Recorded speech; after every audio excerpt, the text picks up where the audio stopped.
আমরা এখানে দেখতে পাচ্ছি যে দ্য চ্যাপ্টার সেজ হাইড্রোকার্বন। তোরা সবাই জানিস, এটা দেখে বুঝতেও পারছিস হাইড্রোকার্বন কি বুঝতে পারছি, that is it consist of this compound comprises of hydrogen and carbon.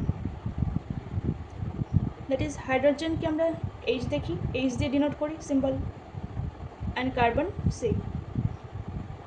এটা বেসিক্স তোরা সবাই পড়ে এসেছিস এতদিন ক্লাস 10-এ। তো এবার ফার্স্ট যেটা আমাদেরকে বুঝতে হবে, হাইড্রোকার্বনটাকে আমরা মেনলি টু টাইপসে ডিভাইড করতে পারি। That is one is aliphatic, another one is aromatic.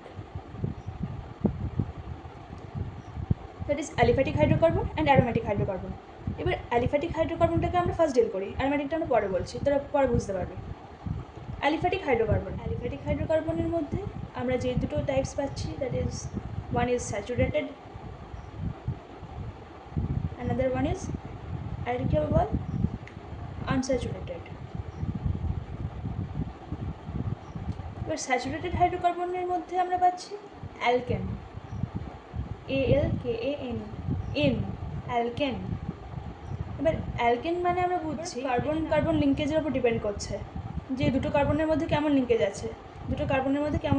আছে, এবার অ্যালকেনের মধ্যে আমরা পাচ্ছি সিঙ্গেল বন্ড। তাই এটা যারা সিঙ্গেল বন্ড থাকে তাদের লাস্টে আমরা এন দিয়ে এন্ড করে। এটা এক্সাম্পল দেখ, CH4 that is methane, C2H6 that is ethane. এবার আনস্যাচুরেটেডের মধ্যে আমরা আবার টু টাইপসে ডিভাইড করছি, that is alkyne and অ্যালকাইন।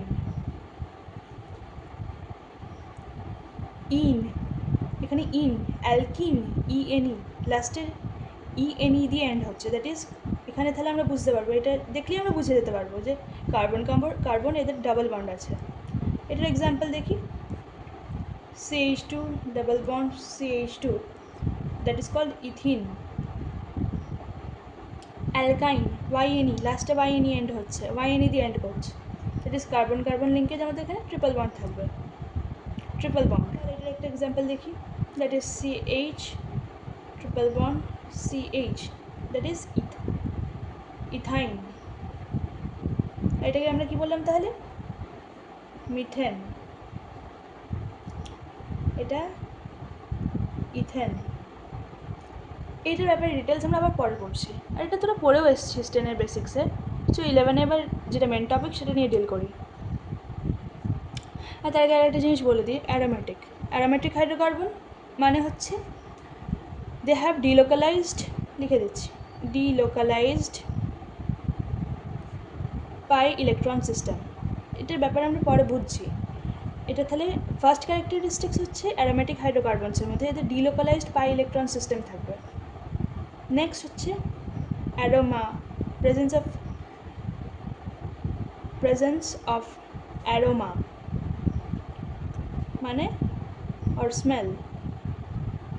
Aroma এটা শুনেই অ্যারোমেটিক, এটা শুনেই বুঝতে পারছি যে অ্যারোমা অর স্মেল মানে গন্ধ থাকবে, একটা ডিস্টিংটিভ স্মেল থাকবে, যেটার বেসিসে আমরা বুঝতে পারবো যে এটা অ্যারোমেটিক হাইড্রোকার্বন। চল এটা এক্সাম্পল দেখি একটা, দ্যাট ইজ বেনজিন। ব্যাটারি আমরা লিখতে পারি C6H6, ফর্মুলা এটা কেমন দেখতে হয়,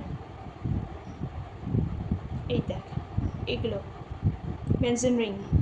এটাকে আবার এইভাবে লেখা যেতে পারে, ওকে। চলো এবার নেক্সট পার্টে যাই। Now topic is alkane. এর আন্ডারে আমি যদি ফার্স্ট পড়বো, দ্যাট ইজ IUPAC nomenclature।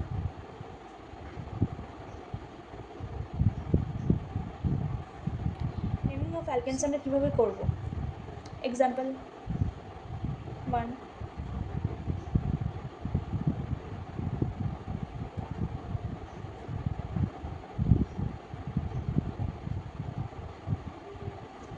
তাহলে এখানে অ্যাট ফার্স্ট আমরা কাউন্ট করবো নাম্বার অফ কার্বন অ্যাটমস।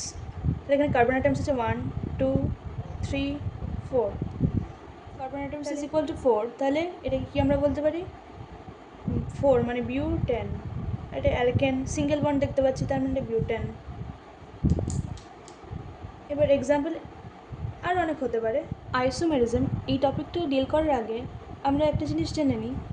এই যে আমরা এই IUPAC নমেনক্লেচার অফ বিউটেন করলাম, বিউটেনটা তো আমরা CH3 bond CH2 CH2 CH3 এভাবে দেখালাম। এইটা আমরা আরেকভাবেও লিখতে পারি, দ্যাট ইজ এইটাকে বলা হচ্ছে ফরম্যাটে। দ্যাট ইজ এখানে আমরা দেখতে পারি 1 2 3 4, এইগুলো হচ্ছে কার্বন অ্যাটমস। এইভাবে আমরা রিপ্রেজেন্ট করতে পারি। এবার চলে আসে আইসোমেরিজমে। তো question at first rises, what is isomerism? তো এটা বুঝতে গেলে molecular formula is same but their structure is different. যেমন পেন্টেনের কেসটা দেখি। বল পেন্টেনের কী হবে? মলিকুলার ফর্মুলা কি? C5H12 pentane. এই আমি এবার থেকে এই বন্ড লাইন ফর্মেই দেখাচ্ছি পেন্টেন। 1 2 3 4 পেন্টেন। এইটাকে বলছে এন পেন্টেন।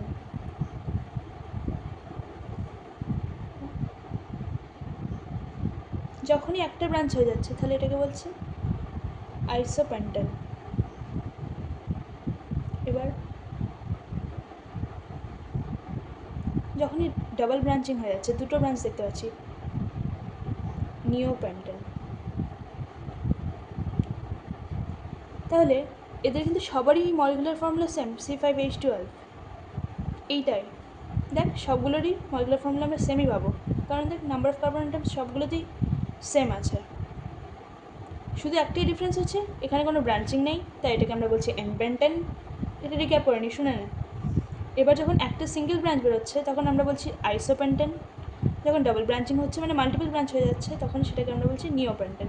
এটাই হচ্ছে পেন্টেনের আইসোমার্স। এবার চল একটা ইম্পর্টেন্ট পয়েন্ট নোট করে নিই, লিখে নিই নোট।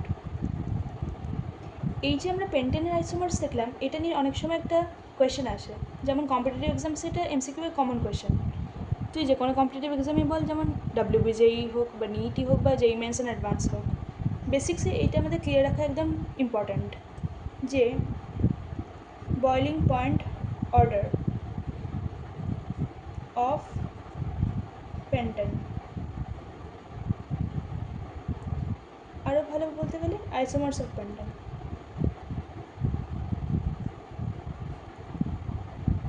তো এখানে তাহলে বয়লিং পয়েন্ট অর্ডার কী হবে? অ্যাট ফার্স্ট আমরা জেনে নিই কনসেপ্টটা কী। Point is directly proportional to molecular mass. তার মানে যে কোনো একটা কম্পাউন্ডে যার মলিকুলার মাস বেশি হবে, ইনক্রিজ যদি করে, তাহলে বয়লিং পয়েন্ট বাড়বে অ্যান্ড ভাইস ভার্সা। তাহলে এবার এই কোয়েশ্চেনটা আমরা দেখি। Boiling point order,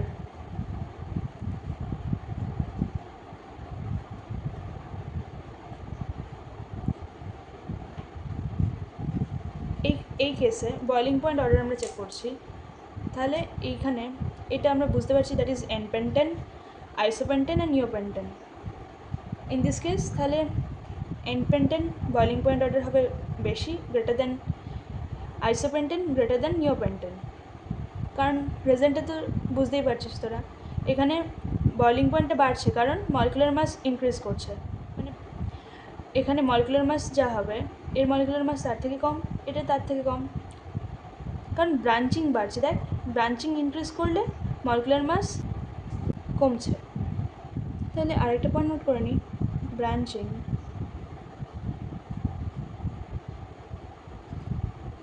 is proportional to 1 by molecular mass, that is inversely proportional। মানে ব্রাঞ্চিং যদি বাড়ে